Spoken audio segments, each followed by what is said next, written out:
Breaking news. బంగారం jet స్పీడ్లో పరుగులు తీస్తుంది. మధ్య తరగతికి అందనంటుంది. కొండెక్కి కూర్చుంది. కొనడం కాదు కదా, కొనాలన్న ఆలోచన రావాలన్నా ధైర్యం చేయాల్సి వస్తుంది. బంగారం సామాన్యులకు అందనంత ఎత్తుకు చేరుకుంది. దేశీయంగానే కాకుండా అంతర్జాతీయ మార్కెట్లో కూడా పసిడి ధరలు బగ్గుమంటున్నాయి. అమెరికా చైనా మధ్య టారిఫ్ వార్ పొత్తిడిని పరుగుపెట్టిస్తుంది. అంతర్జాతీయ పరిణామాల నేపథ్యంలో బంగారం ధర పైకి ఎగపాకుతుంది. 10 గ్రాముల గోల్డ్ ₹1,00,000 సమీపంలోకి చేరింది. నేడో రేపో ₹1,00,000 తాగడం ఖాయంగా కనిపిస్తుంది.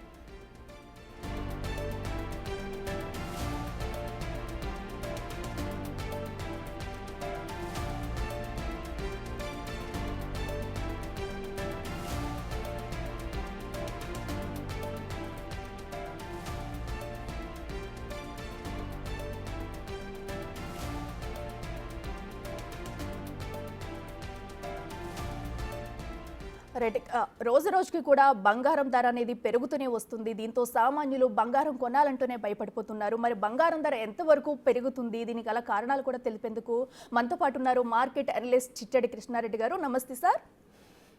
నమస్తే అండి. సార్ నమస్తే అండి. సార్ మనం చూస్తున్నాము, అసలు బంగారం అంటేనే బంగారం ప్రియులు చాలా మంది ఉంటారు. ముఖ్యంగా కూడా ఆడవాళ్ళు బంగారం కొనేందుకు కూడా ఇష్టపడుతూ ఉంటారు. అలాంటిది ఇప్పుడు మన రేట్స్ కనుక చూసుకున్నట్టయితే గత కొన్ని నెలలుగా కూడా బంగారం పైకి ఎగబాకుంది తప్ప ఎక్కడా తగ్గిన దాఖలాలు అయితే లేవు. సో దీనికి అసలు ప్రధాన కారణం ఏంటంటారు?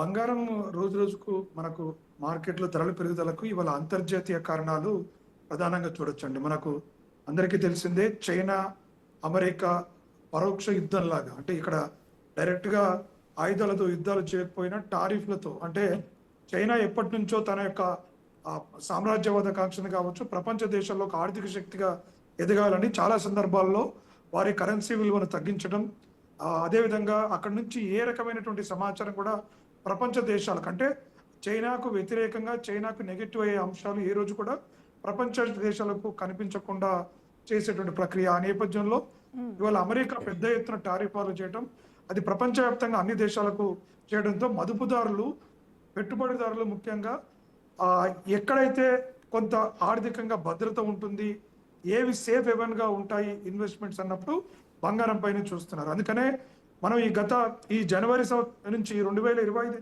నుంచి చూసుకున్నప్పుడు కూడా దాదాపుగా 18,000కు పైగా పెరిగింది. జనవరి 1 రోజు 79,000 ఉన్నటువంటి బంగారం ఇవాళ దాదాపుగా 98,000 పైగా వెళ్ళింది.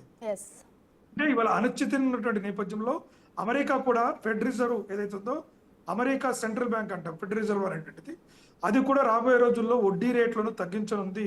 అంటే ఎప్పుడైతే ఫెడ్ రిజర్వ్ బ్యాంక్ అంటే అమెరికా కేంద్ర బ్యాంకు వడ్డీ రేట్లను తగ్గించినప్పుడు ఎవరికైతే సేవింగ్స్ ఉన్నాయో వాళ్ళందరూ కూడా అక్కడ పెద్దగా వడ్డీ రాదు కాబట్టి ప్రత్యామ్నాయంగా బంగారం వైపు వెళ్ళడానికి ఆస్కారం ఉంటుంది.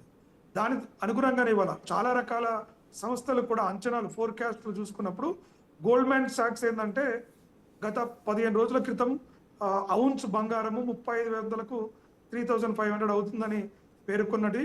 అది 3,900గా, నిన్న దాదాపు 4,500గా, రాబోయే రోజుల్లో ఒక ఔన్స్ బంగారానికి $4,500, అంటే దాదాపుగా మనకు ఇండియన్ మార్కెట్లో 1,50,000కు పైగా అది చేరుకునే అంచనాలు రాబోయే రోజుల్లో కూడా ఉన్నటువంటి మార్కెట్ సంస్థల అంచనాలు కూడా ఉన్నాయి.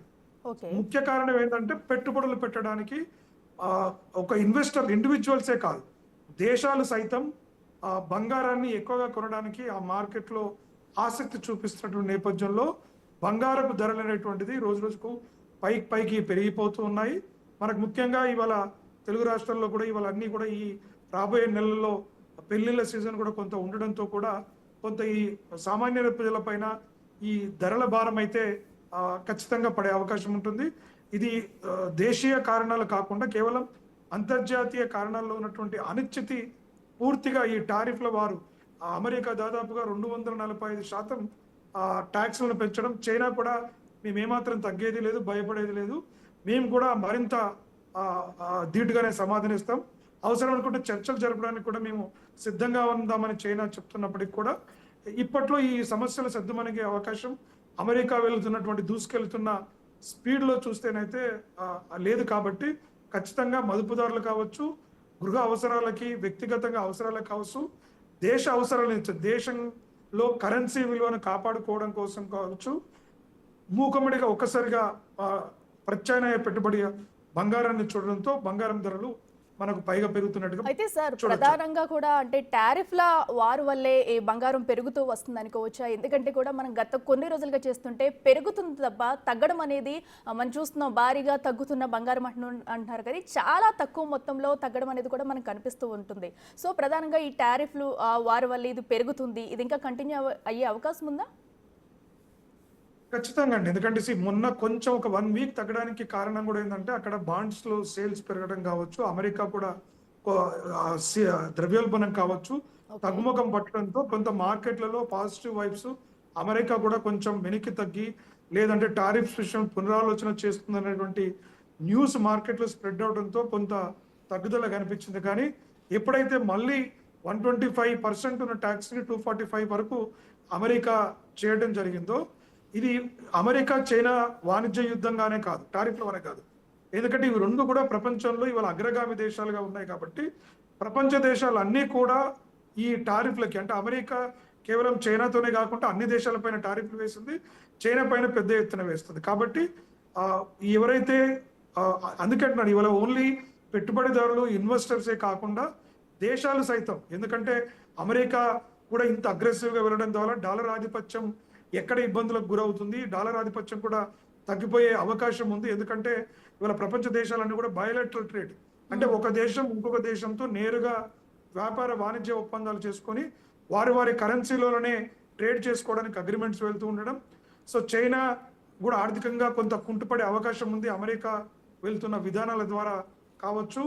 అమెరికా కూడా ఇటువంటి అగ్రెసివ్ విధానాల ద్వారా ఏ మేరకు ఆ అమెరికా కూడా ప్రయోజనాలు చేకూరుతైనటువంటిది మనం వేచి చూడాల్సినటువంటి ఒక అనిశ్చితి వాతావరణం ఉన్నటువంటి నేపథ్యంలో ప్రపంచవ్యాప్తంగా ఒక తెలియని రిసెషన్ లోకి మనము నెట్టివేయబడుతున్నట్టుగా కనబడుతుంది. కాబట్టి ఇటు దేశాలు ఇటు పెట్టుబడిదారులు అందరూ కూడా బంగారంలో పెడితే మనము సేఫ్ గా ఉండొచ్చు, పెద్దగా నష్టాలు అయితే ఉండవు.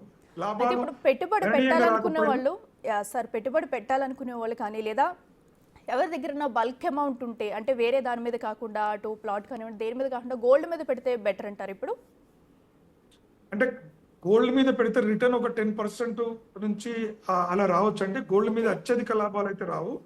ఆ గోల్డ్ మీద ఒకవేళ ఇప్పుడు అంటే షార్ట్ టర్మ్ బెనిఫిట్స్ చూసుకునే వాళ్ళు ఇక్కడ పెట్టుబడి పెడితే లాభం, ఎందుకంటే గోల్డ్ ప్రైసెస్ ఆల్రెడీ కొంత ర్యాలీ జరిగిపోయింది. 65,000 నుంచి ఇవాళ 98,000కి వచ్చి దాదాపుగా ఒక 28-30% పెరిగింది. కాబట్టి ఇవాళ గోల్డ్ లో మరీ ఇన్వెస్ట్మెంట్ చేస్తే రాబోయే రోజుల్లో ఒక 10-20% అప్రిసియేషన్ ఉండొచ్చు.